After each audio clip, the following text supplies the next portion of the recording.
Hey everybody, sorry for the slight delay. Welcome to the State Department. Happy, I almost said Monday, it's Tuesday, apologize. Hope everyone had a pleasant long weekend. Just a couple things at the top and then I'll go to your questions. First, I just wanted to say a few words about the Dutch Safety Board's final report on the shoot-down of Malaysia Airlines flight MH17. We welcome the important findings of the Dutch Safety Board in its final report on the shoot-down of Malaysia Airlines flight MH17. This report is the result of an independent, transparent, and rigorous 15-month investigation completed in accordance with Annex 13 to the Convention on International Civil Aviation and includes contributions from a wide array of experts from many countries, including the United States. This report validates what Secretary Kerry first said more than a year ago, and that's that MH17 was shot down by a Buk surface-to-air missile. Secretary Kerry also made clear that the United States detected a missile launch from separatist-controlled territory at the moment of the shoot-down, and he drew attention to the verified conversations among separatist leaders bragging about shooting down an aircraft in the immediate aftermath of this tragic event.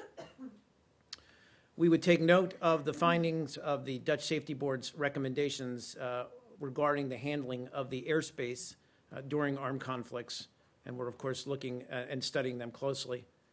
And then finally, our sympathy and thoughts remain with the family and friends of the MH17 victims. And then just one other thing at the top. I did want to strongly condemn, the United States strongly condemns Boko Haram's brutal attacks this past weekend in Bagasola, Chad, and in northern Cameroon, as well as attacks last week in Niger and in Nigeria. And we send our condolences to the families and loved ones of the dozens killed as the latest victims of this group's unabated and horrific campaign of violence throughout the Lake Chad Basin region. Boko Haram's use of children to conduct these brutal attacks is particularly heinous. The United States continues to support the governments and the people of the Lake Chad Basin region in their ongoing struggle to degrade and defeat Boko Haram. Matt, over to you. We'll get back to MH17 in a minute, but I want to start with the Mideast. Sure. And the statement that was put out earlier about the continuing violence, a statement that you guys put out. Yep. You say you're in regular contact with the Israeli government and the Palestinian Authority. Can you be more specific? Has there been any contact, senior level contact, over the course of the past several days? And when you are in contact with the Israeli government and the Palestinian Authority, can you tell us what is it that you tell them? Sure. Well, answer to both questions. I say answer your first question, but I'll answer both at the same time. Secretary spoke separately with Prime Minister Netanyahu and President Abbas over the weekend to express our deep concern over the recent wave of violence and offer support for efforts that restore calm as soon as possible. He reiterated the importance of strongly condemning violence and combating incitement, as well as taking affirmative steps to reduce tensions. And the Secretary stressed the importance of upholding the status quo in word and in deed at Haram el-Sharif Temple Mount, and of preventing inflammatory rhetoric and actions that will increase tensions. So, in essence, the same message that we've been delivering for some weeks, but obviously we've been watching the ongoing violence with increasing concern, and that was a message he conveyed. And he delivers that message, that same message to both Israelis and the Palestinians? Correct. That's correct. So he calls up Prime Minister Netanyahu and says, hey, Bibi, I want to stress to you the importance of strongly condemning violence and ending incitement. Does the United States believe, does the administration believe that Israel is inciting or not condemning violence? I think what we've been very clear about saying is that we want to see both sides take affirmative steps, affirmative actions that reduce tensions in the region. And that we've seen, frankly, we've seen horrific attacks, obviously, today. You saw our statement earlier condemning those attacks. But we've seen also attacks on Palestinians that remain, the investigations remain ongoing that have taken place now 3 or 4 weeks ago. But overall, we need to lower the temperature. We need to reduce these kinds of incitements or inflammatory actions and calm things down. But that message is delivered to both, not just to one side. So the U.S., the administration sees both sides at fault here. Is that correct? Again, I mean, you're asking, the phrasing of your question, at fault.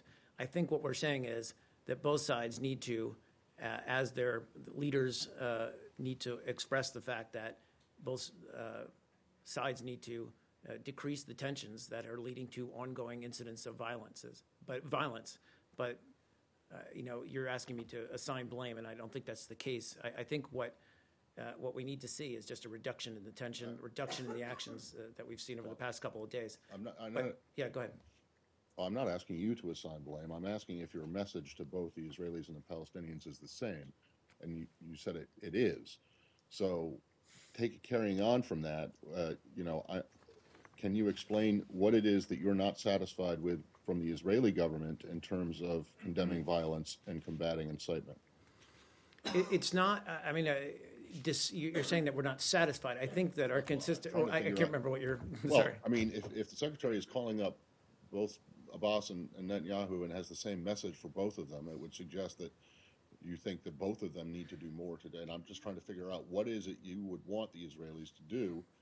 Well, for one thing, condemning the violence. For one thing, as I said, upholding the status quo in Haram al-Sharif and Temple Mount. But has there been a suggestion that the status quo is going to be changed? But also, we don't want to see, just to continue, sorry, to finish, but, you know, again, we've seen ongoing incidents of violence today, the attacks on Israelis. And so we're trying to be consistent, but also drive home the point that both sides need to take affirmative actions that reduce tensions in the region. I think that's, or in the area, I think that's self-explanatory, and I don't think it's necessarily saying that we're dissatisfied with either one party or the other. We're just saying that to end the current cycle, both sides need to take action. So you're satisfied with both sides then? Again, we recognize that the situation right now is... Let me break this down a bit. Do you think the Palestinian Authority, President Abbas, needs to do more to combat incitement and condemn violence? Again, I think that both leaders need to convey that message, need to urge both sides to avoid inflammatory actions. That's where I'd leave it. You can't. Well, do you think the Israelis need to do more to Again, condemn Matt, violence? I mean, look. Well, I'm just trying to figure out what is the message of the administration to both sides in this case. If it's the same message to both, it suggests I think it's a consistent message that both sides need to take actions to reduce tensions, to stop the cycle of violence that's currently taking place, and as I said, to uphold the status quo of Haram al-Sharif and the Temple Mount. I don't know that you're asking me to say that we're giving one side a different message. It's not the case. Well, okay. Well, then that answers my question. Okay. So you're not happy with the cycle of violence. You think it's bad, clearly, but you think that the message to both sides needs to be the same. That's correct, right? Yes, in the sense of, I mean, and our statement, frankly, said as much. We condemn, obviously, today's in the strongest possible terms, the attack against Israeli civilians. It was the murder of 3 Israelis and left others injured. Mm-hmm. But we also mourn the loss of any loss of innocent life, Israeli or Palestinian. All right. I don't know how that could be more plainly put.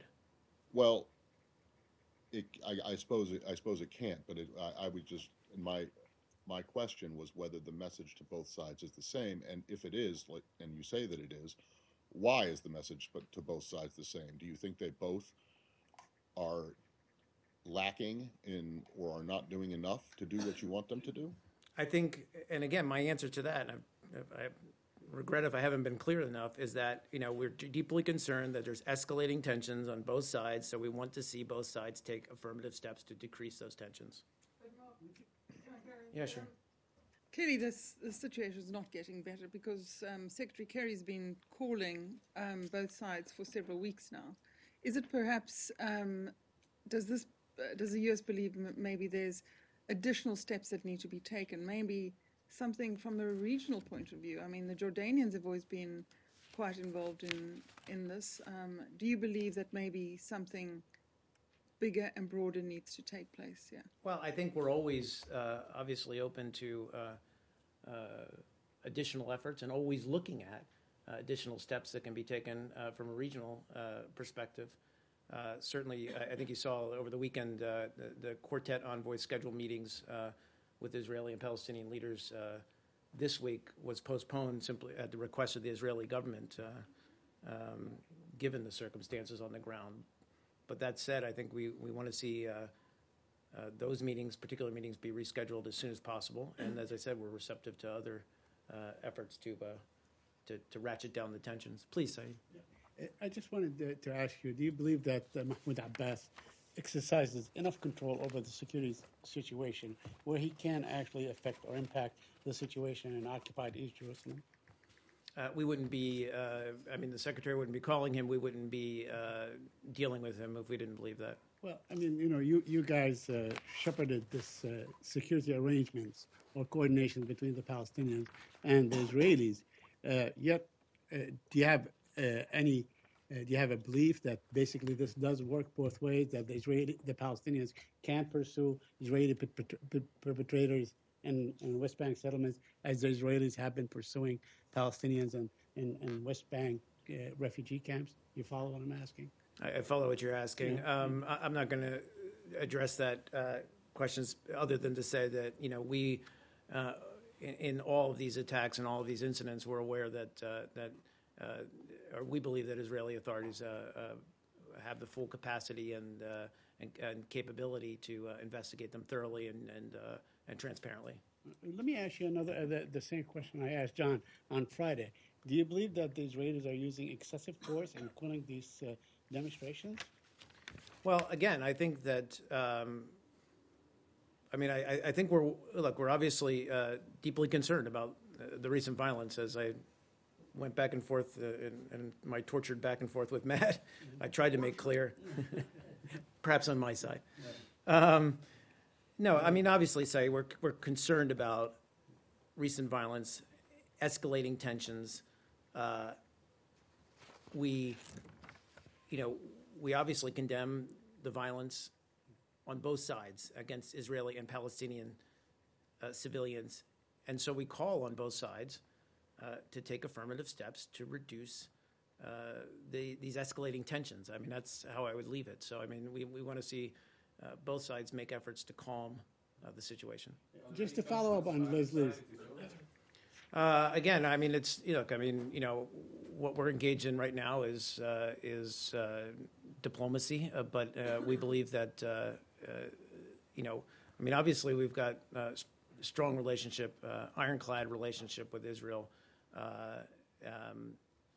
and we're able to discuss all of these kinds of issues with Israel because of the strength of that relationship, and we believe our voice is heard and considered. Similarly with President Abbas, we believe that first of all, that he shares our concerns, as does Prime Minister Netanyahu, and it's in both their interests to reduce tensions. As to any specific actions that might be taken, we're just not at that point. Just to follow up on Leslie's point, absent any sort of hope on the horizon, for restarting the talks or ending the occupation that has gone on for so long. I mean, how do you see this situation unfolding? I mean, you have predecessors that go all the way back to 1967. Are you expecting your successors for the next 40 years and so on to deal with this issue day after day? Maybe the message that you ought to send out, it is time to end the occupation, has it? Well, look, I mean, I don't think you're ever going to hear from me or anybody else in the State Department to say that this is an easy task. Middle East peace, and yet there's no reason not to pursue it. We continue to believe that peace is possible between Israelis and Palestinians. It's necessary, it's just, and it's in the national security interests frankly, of the United States. So we're going to continue to pursue that. We're trying to, where we're at is, as I said, trying to look for affirmative actions that can take us back in the direction of a possible talks, or at least set the framework, or set the groundwork, if you will. We're not there. We realize that. Is this issue likely to go into deep freeze for the next 15 months, at least from the administration's point of view? Is it likely to be on hold for the next 15 months? How so? And I mean, let why? no, What no, would, your engagement, as far as your not at all. engagement. No, absolutely not. Can you share with us anything that is really active or tangible that is ongoing now, perhaps behind the scenes? Well, I mean, we continue to, obviously engage on a bilateral level with both Palestinians and the Israelis. We continue to meet regionally. All of the work continues to try to set the groundwork, as I said, for eventual return to talks. But we're not there yet. I mean, I don't have anything to announce. It's Mark, Yeah, please. Is the secretary thinking of sending somebody? nothing to announce. No, nothing to announce? Mark, Yes, sir. extremely briefly on Yeah, this. please. One, I asked John last week after he was asked whether the U.S. believed these attacks were terrorism. He said yes. And there was an incident in Dimona in which an Israeli stabbed some Arabs, and I'm just wondering, he didn't want to make that conclusion that was terrorism at the time. Have you made that determination? I apologize. I don't have an update on that specific incident, but his words stand in terms of what we'd seen before. Okay. And then Obviously. secondly, in answer to I'll check on that, Matt, though. Leslie, I think you said that you believe that President Abbas shares your concerns about the escalating tensions and about the importance of condemning violence and combating incitement. Is that correct? I mean, yes, we think that and again, it's obviously incumbent on him to urge his people, to urge Palestinians to take a step back. Has he done that, do you believe? Again, we continue to see the violence escalate. I'll So- just leave it there. Well, so the answer would be no, or I'm just trying to get a Yeah, that's straight okay. I'm answer. sorry. I'm not trying to be. Do you I'm think just. that he's done what you've asked him to do? I think we need to see, and all I would say is, since we saw today a continuation of violence, the brutal attacks and murders of Israeli citizens, that we haven't seen enough.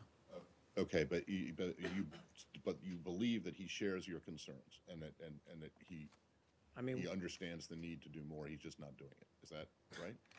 I think.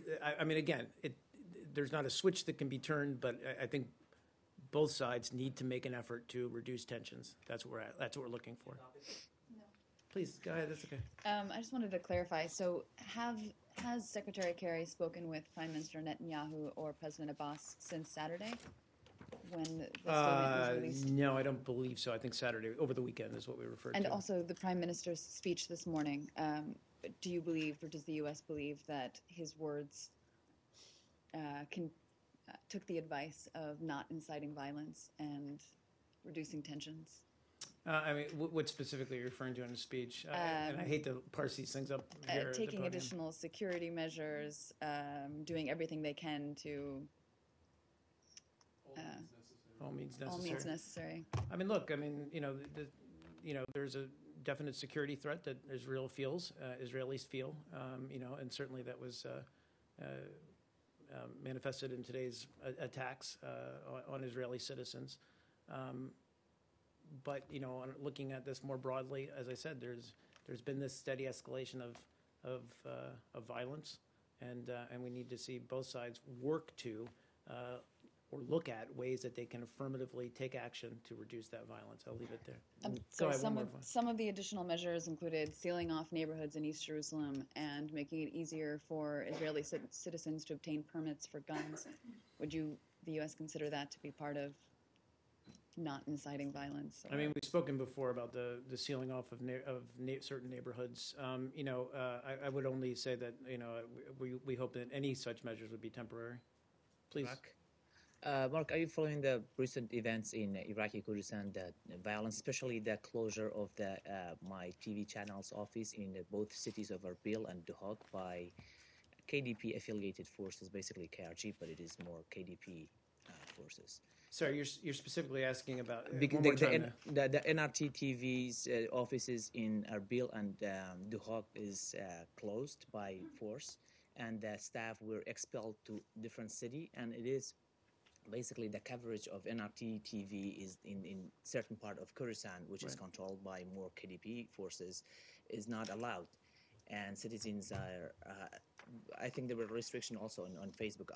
Do you have any knowledge about that? I apologize. I'm not aware of these specific actions, so I'd have to look into it. I mean, in general, as long as we're obviously support of free and independent media and its right to broadcast and to report on events wherever that is throughout the world. I don't know the specifics behind these cases. I'd have to look into them.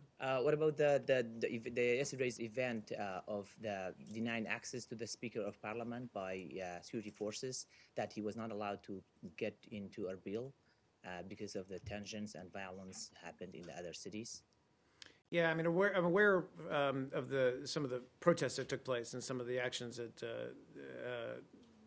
around those demonstrations. I mean, we urge demonstrators in general to be peaceful and for security forces to ensure their safety. And we would urge all the parties to continue to work in a constructive manner to resolve differences as quickly as possible. But specifically denying, you're denying the access. The Speaker of Parliament was in a different city. He was trying to come back to the capital region, Erbil, and to just start the session of Parliament. He was denied by the security forces, which the Speaker of Parliament, in a press conference, he said the forces were affiliated with the KDP and Barzani's forces, and they basically didn't let him in. It's just like you don't allow Speaker of Congress to get in. I apologize. I don't know the specifics in general, though. We would ask security forces to act with necessary restraint, but I can't speak to the specific case. I just don't know the details. But it's been a week. Does that mean that you are not paying attention to what's going on there, or it's too early? It's like been 5 days. Sure, we're not ever not paying attention to what's going on, obviously, in Kurdistan and other regions. I'm just not aware of the specific cases you refer to. And, I can speak to them in generalities, but I don't have any of the details. Please go ahead. Mark, on the same topic, there's an unfolding political turmoil in Kurdistan now. Washington Post says the region is on the brink of collapse because the Speaker of Parliament has been purged by one political party, which is the ruling party, without explaining the legal basis. A few ministers have been purged by the same ruling party without explaining the legal basis. And that ruling party receives the lion's share of the U.S. armed military and political support. So you must have something about this, which is really threatening the stability of one of your key partners against the Islamic State. I mean, again, I think, we would ask all parties to work together to resolve any differences and to find a political way forward. But I don't have anything specific, about the different instances that he gave me about the Speaker of the Parliament. I just don't have the details on that. But people in my region could take that as U.S. silence towards, their lives, towards whatever happening. 5 people have died. Several offices have been torched. Sure. One political party is doing everything that it wants without explaining any legal basis, and the United States is showing full support for that political party, which is led by President Masoud Barzani. Again, what we would like to see is for this political turmoil to end, for the different parties to work in a constructive manner, and to recognize that they need to work together in order to confront the real enemy, which is ISIL in the region, and that they need to keep an eye on that, I would say, greater enemy and work to resolve any differences between them so that political process can move forward. Have you sent this message to the ruling officials in Erbil? We're in, I would say, constant daily contact with the leaders in Kurdistan. ISIS in Syria? Sure. Did we miss? Let me just, because I got you, Saeed. Sure. I swear to God, I'll get back to Go you. ahead. Please. By all means. Sorry. No, it's okay. Circling back to the Malaysia Airlines, you said Yeah, at please. the top that the State Department welcomes the findings of the Dutch probe. Do you believe there's any validity, though, to Russian claims that the report is biased? And secondly, Russia is also saying that there's a possibility that the missile system that hit the plane was an older model that might have fallen into Ukrainian hands years ago. Is there any effort underway to check the validity of that claim? You'd have to speak to the Dutch authorities, to look into those allegations. I've seen them. I don't have anything to necessarily to say about them.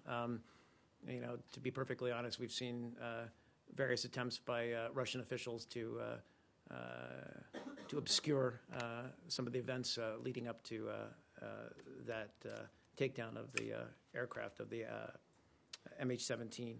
I think, yes, we believe that the final report, in answer to your first question, is a result of an independent, rigorous, and transparent 15-month investigation. It was completed in accordance with Annex 13 of the Convention on International Civil Aviation. It was composed of experts from not just the Netherlands, but Malaysia, Ukraine, the United States, the United Kingdom, Australia, and also the Russian Federation. We believe it's credible, transparent, and as I said, rigorous investigation. There are two investigations. This is just into the or to determine the causes of the crash. But then there's also a second criminal investigation that's charged with determining who's responsible for the crash. So are you saying there's no validity to the Russian claims? I just can't speak to. I don't have anything to. I mean, I'm aware of the claims. I would speak, or I would refer you to the Dutch investigating team to answer those charges. But as I said, we have seen instances in the past, efforts in the past by the Russians to obscure some of the details of this. I can't speak to these specific claims, though. As you pointed out, though, the report does not apportion blame or say who was responsible. It does not. And yet, you, in the statement that you read earlier, said that you believe it supports your theory. Yes. How can it possibly support your theory if it doesn't make a determination as to who actually did it? Because it does say that the MH17 was shot down by a Buk missile fired from separatist-controlled territory in eastern Ukraine. And we've said that from day one that...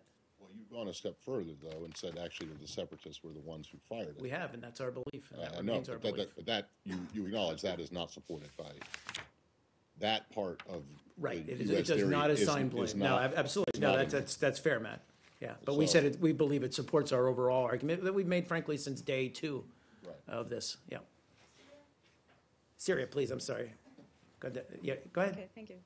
According to a recent Amnesty International report, PYD has forced thousands of civilians to displace and burnt their houses. They talked to eyewitnesses, and they have some satellite images as their source in northern Syria, of course, which is considered as a war crime by the Amnesty International. So, do you think that the U.S. has announced that it will provide weapons and equipments to some groups in northern Syria, which includes PYD? So, do you think This is the last part of your question. I didn't quite hear that. You said the U.S. I apologize. I just the wanna make U.S. sure I has understand. announced last week that it will provide some equipments and weapons to some groups in northern Syria, which includes probably PYD too. So, do you think that the U.S. is contradicting with the international law and some ethical values by providing weapons to those groups Sure. which commit war crimes? Sure. Let me. Okay. It's a big question with lots of different parts to it. So I'll attempt to answer it, and if I miss anything, please let me know. So first of all, you're talking about the Amnesty International report. Yes. Well, we'll, in the process of looking at some of these allegations and accusations, certainly we take them seriously, and we want to be able to make sure that they're true or whether they have any credibility. We call on those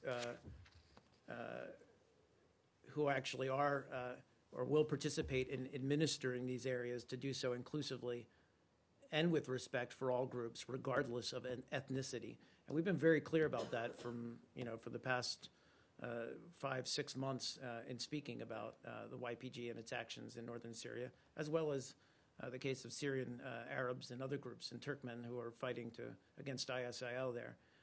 We believe it's essential that anti-ISIL forces make concerted efforts in other liberated areas to administer inclusively, protect local populations and property, set conditions for the return of eventual return of refugees, which is our ultimate goal here, and promote and protect human rights. And this is critical in order to hold and to stabilize this territory that's been retaken from ISIL. But I would just say, more broadly speaking, to your question about the allegations, we take these allegations quite seriously, and we've made clear to all the actors that such behavior, frankly, is unacceptable. And we'll look closely at all these accusations to determine whether there's any veracity to the claims. You did mention, though, briefly at the top that of your question that we were providing arms to or ammunition to the YPD. I just want to draw a distinction there. We've provided some ammunition to some of the Syrian Arab groups that are fighting there, but not specifically to the YPD. I apologize. For weapons from Iraqi Kurdistan, which were essentially American weapons, in Kobani to the PYD. But we've not done ammunition drops. I don't know what you're referring to, frankly. There was shipments of ammunition. 2014 in October. Kobani. I'm not. What I thought she was referring to was the arms drops over the weekend to Syrian Arabs that took place, and that was Before ammunition last was year, provided. 2014 October, you did for once airdropped some weapons or ammunition to the defenders of Kobani, including YPG. We as did. well. When you're talking about I'm sorry, you're talking about Kobani. Yes, we did provide. Well, let's be clear. In 2014, October, Kurdish and Syrian opposition forces defending Kobani were running dangerously low on supplies, and that was necessary for them to keep fighting ISIL. And we did resupply those defenders by air with supplies that were provided by Kurdistan regional government authorities. That means you're not going to provide weapons or But we ammunition. did not. But she referred to over the weekend. At least maybe I misheard that this latest ammunition supply was to the YPD. But U.S. considers PYD as a reliable key partner on the ground? Right? Well, we consider them a very effective fighting force against ISIL, and as such, we've supported them with airstrikes and other supplies, but not ammunition. Are you going to control those weapons or the equipments that you are going to send? I mean, will they have some, restrictions, technological restrictions, or what kind of weapons are you going to send there? Well, I'm not going to get into the specifics, but we obviously vet all the leaders and all the groups that we provide weapons to or ammunition to. Early last week, there was talk about the Toyota trucks, or the United States has asked Toyota to investigate how ISIS have come to have so many Toyota trucks and so on. And then there were reports toward the end of the week that part of the non-lethal aid that you have given, the State Department has given, included 43 of these trucks. Can you confirm that? Are you aware of those reports that ended up in ISIS's hands? Again, I'm aware of the investigation into the Toyota trucks. What I've seen on the news. I'm not aware that there's any link between vehicles that we may have provided. But the State Department did provide trucks I don't know as that. part of its non-lethal I don't aid? know that. I'd have to look at it. Mark, are you Look aware into of it, the rather. creation of the new opposition forces in Syria, named Syrian Democratic Forces, and do you support them? I'm sorry. One more time, Michelle. I apologize. During the weekend, they announced in Syria, several fractions announced the creation of the Syrian Democratic Forces. They are consisted from Kurds, Arabs, and Christians. Are you aware of this or not? I'm not aware of that particular piece of news, so I'd have to obviously. I mean, we work with a variety of, as you well know, of different actors, different groups who are fighting in northern Syria. But I'd have to look into the particular composition of this group. I just don't know. Yeah, please, Leslie. Please. Yeah, sure. So the White House just said that there's strong indication that Iran's test of a new precision-guided ballistic missile on Sunday violated a UN Security Council resolution. Was that your assessment as well, and what are the implications of this? So yes, obviously agree with what the White House just said. I would just, starting from point one and then moving forward, these kind of missile tests are not a violation of the JCPOA, which has been some of the questions that we've gotten about this, because the focus of the JCPOA clearly is on Iran's nuclear program. But any conventional arms transfers or missile activities currently prohibited by existing UNSCRs or UNSC resolutions, or prohibited in the future by UNSCR 2231, would be violations of Iran's UN obligations and should be dealt with through the appropriate UN channels. So what's the next? How soon do you call the Security So Council? we're going to meeting raise. put So new we're going to raise. sanctions on? Sorry, then answer your question. So we're going to. So we're going to raise the incident at the UN, and then we'll continue to do this for any and all Iranian violations of UN Security Council resolutions. I mean, you know, we've seen for the past years that Iran has consistently ignored UN Security Council resolutions, and so you know, obviously it's deeply concerning that this latest violation does appear to be a violation of UN Security Council Resolution 1929, and we'll obviously raise this at the UNSC as we have done in previous launches. To what end? Well, that's I mean, are you the calling for- Security Council will then. Yeah, but I mean, does the administration believe that Iran should face new sanctions because it violated this Security Council resolution? No, I mean there's already. No? I mean but there's an So there's- existing mechanisms through the Security Council. So there's no consequence to them just flouting the resolution and doing. No, what not they at want? all. In fact, frankly, we've got a You're lot. saying you're agreeing. We There have a isn't any- no. or you There disagree? are Okay. mechanisms in place.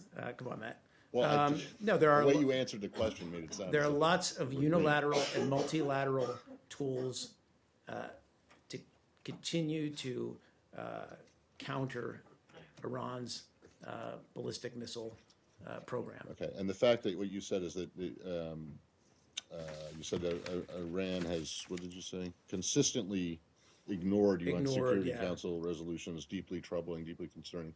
And that fact doesn't give you any pause at all about whether they'll stand by and abide by the JCPOA? Yeah, because the JCPOA is not, frankly, predicated on any kind of hoped-for change in Iran's behavior. It's Well, right, but the JCPOA is an agreement between Iran, the Security Council members, and Germany, Right. and the UN. But The UN let's- resolution but- 1929 But let's be very clear. is But let's- Iran and the entire world. Let's be and very- if they're going to ignore the entire world, don't you have any concern let's that be they're going to very- ignore well- 6? Going into it, we had those concerns. That's why the JCPOA was structured in a way that will hold Iran's feet to the fire, so to speak, and it will not get any sanctions relief. If it wants to benefit from sanctions relief, it needs to comply with the JCPOA. And let's not forget that it did, it did abide by the interim joint plan of action. Okay, but if it wants sanctions relief, shouldn't it also abide by the other Security Council resolutions? I mean, let's remember, in several years from now, presuming this all goes through, those missiles, the ballistic missile sanctions are going to be dropped. So until that point, if there's no punishment or there's no Which is- consequence for them doing these tests, why should they stop doing it? But there is. I mean, we're raising this at the UN Security Council. We believe, at least it appears to be, a violation of 1929, of UN Security Council Resolution 1929, and we're going to take appropriate action, but that's at the level of the Security Council. Does 1929 include automatic sanctions in the case of a breach, or is it just I don't know, I'd have to look at, I'd have to get back to you on that. But we do have a lot of unilateral tools at our disposal as well to. Okay, so when can we expect to see those tools being We'll implemented? look at it very closely. We're looking at whether, and looking to confirm this. As I said, we believe it was, and we're going to continue or not continue, but we're going to look at it closely. Once we've determined if it was in violation, then we'll take appropriate action. So the toolbox is still in the shed, is that what you're saying? It hasn't been taken out, and not yet open, you haven't yet opened It's it a up to tortured see metaphor. We I'm do just have trying to find- we I do mean, have it a seems toolbox. pretty cut and pretty clear that there was a violation here. And if the response is minimal, then It's not there's not minimal, going to be but if it is, and it doesn't sound like people are really seized or just think of this as some kind of an urgent thing where there needs to be a Security Council meeting today on it, then it might give people, it might raise questions about how you would deal with any potential violation of the JCPOA. Okay, so first of all, to try to clarify my answer to you about, what action will be taken, if these tests constitute a violation of existing UN Security Council resolutions, we would take appropriate action at the UN. But in addition, we have distinct domestic authorities to take action as appropriate against entities and individuals involved. And likewise, the Security Council and its Iran Sanctions Committee could take action to investigate the matter, engage Iran, and condemn the violation. And so let's let this process play out before. I have one more Iran Yes, please. question, and that is the Jason Rezaian trial. Yes. I know that the process was opaque, and you don't know a lot, but is there anything that you can tell us? Not much from beyond what we said yesterday, and I apologize, but we just haven't gotten any official confirmation of the verdict or specific charges But or have any you got- further information. Can I ask that? Yeah, go ahead. Has because the Iranians don't recognize dual citizenship, they're treating him as an Iranian citizen, not as an American citizen. So Right. have you ever had any official notification about at any stage of this process? I'd have to. I mean, in terms of what the charges were being brought against him, or But right, I mean, isn't it? It's correct, right? That I mean, it's that the always been an Swiss opaque hadn't- process. But the Swiss have not been able to. The Iranians don't regard him as an American, so they're not giving him not giving the Swiss consular access. Is that correct or no? Well, it's correct in the sense that, I mean, this has always been, as you correctly noted, it's been an opaque process. Partly, perhaps because of that, but also because of just the Right, but what I'm getting at here is lack when of you say you transparency haven't in had Iran's any judicial official- system.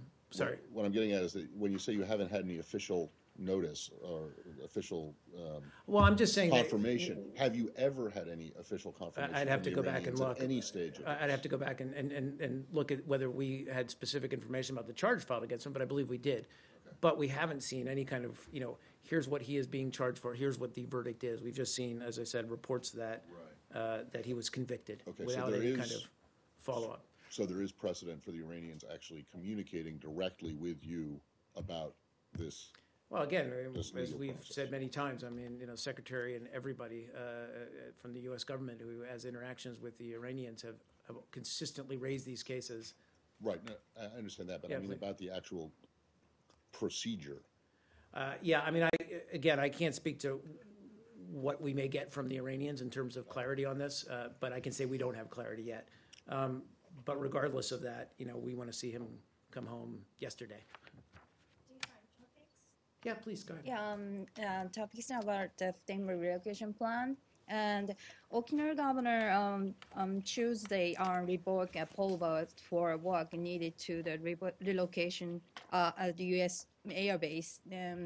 Japanese government suspended construction now, and also governor is set for legal battle with Japanese government. So how does the U.S. government think of that? And also, how do you think that Japan and United States can overcome that gridlock?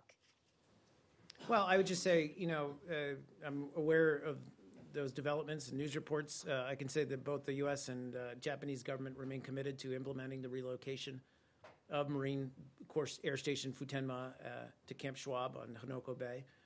As we've said multiple times from this podium and elsewhere, it's This construction of the Futenma replacement facility at Camp Schwab is a meaningful result of many, many years of sustained work between the U.S. and Japan. It's a critical step towards realizing our shared vision for the realignment of U.S. forces on Okinawa. So we remain in close communication, as we have been, with officials from the government of Japan. And in terms of other details, I would just refer you to the government of Japan. Please, sir. Yes.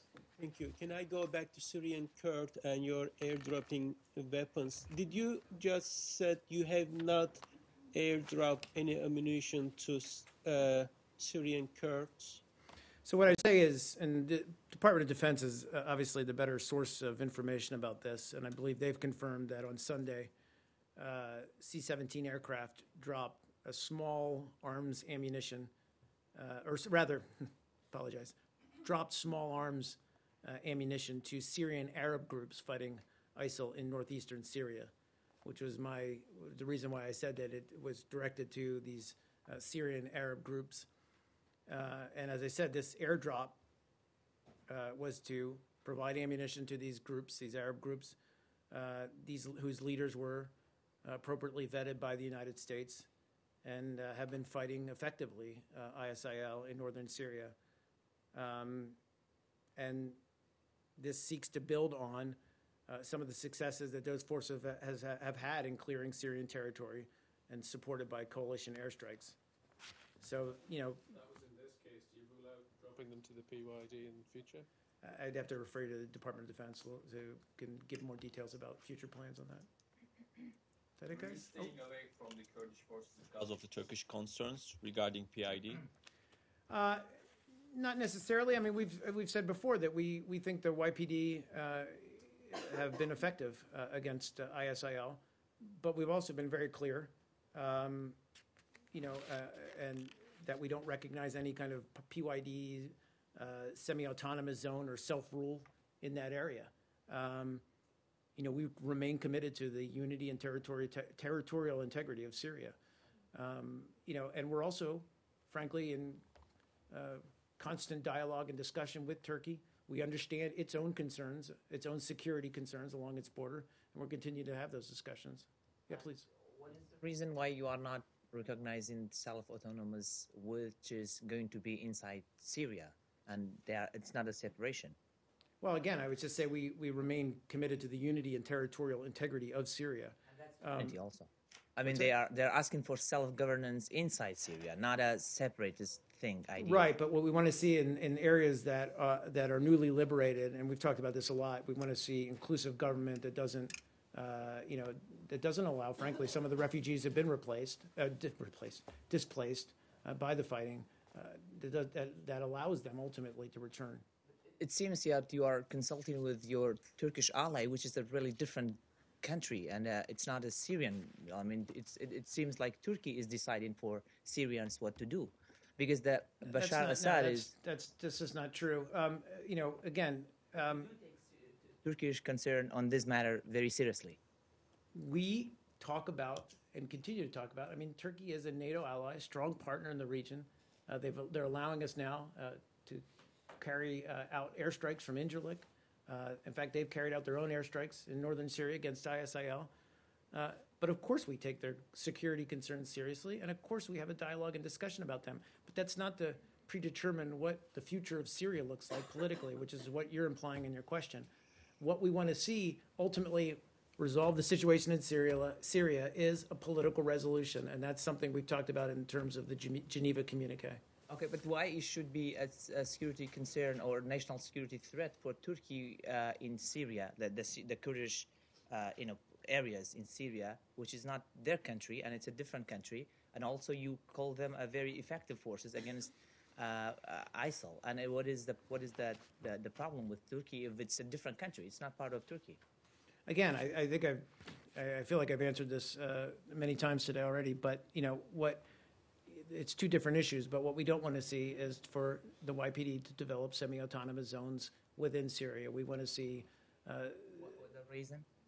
Because we want to see the areas that are liberated have inclusive governments and civil society return so that all displaced people can return to those Right, areas. but this place needs at least a minimum governance. It's of a course, political as we want to vacuum. see inclusive governance return. Right, but it's a political vacuum in that area, and it is the same thing.